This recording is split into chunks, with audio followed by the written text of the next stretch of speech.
L'introduction de configuration basée sur les annotations a soulevé la question de savoir si cette approche, donc la configuration à l'aide des annotations, est meilleure que celle que nous avons vue dans le module précédent à l'aide d'un fichier XML. Ok? Si vous voulez une réponse courte, je vous dis cela dépend de plusieurs choses.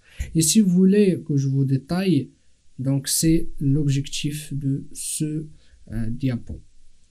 Donc, je pourrais vous dire que en fait, chaque approche a ses avantages et ses inconvénients. Et c'est généralement, donc c'est à la charge du développeur de choisir quelle stratégie et de décider laquelle lui convient le mieux. En raison de la façon dont elles sont définies les annotations, ils fournissent en fait beaucoup de contexte dans leur déclaration, conduisant à une configuration plus courte et plus concise.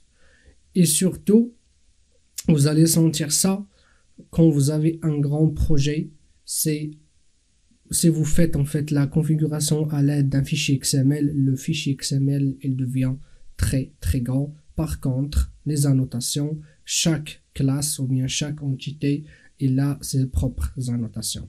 Cependant, en fait, XML est beaucoup plus fort dans le câblage des composants sans toucher à leur code source.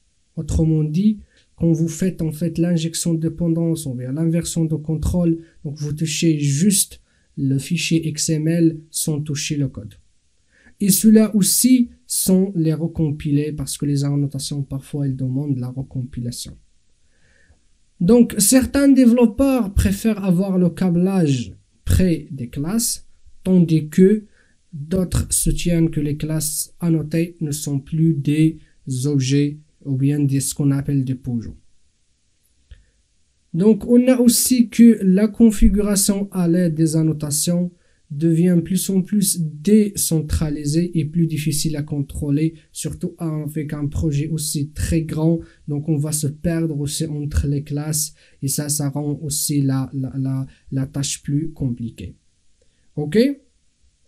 Mais il faut que vous sachiez que quel que soit le choix que vous faites, soit à l'aide des XML ou bien des annotations, en fait, Spring, il arrive même à mélanger entre les deux. Une partie de la configuration à l'aide d'XML et une à l'aide des annotations. Pour lui, ça ne pose aucun problème. Ok? Très bien. Et on a aussi la configuration à l'aide de Java, ou ce qu'on appelle Java Config. Je vous ai parlé de ça dans l'introduction et aussi dans le module précédent.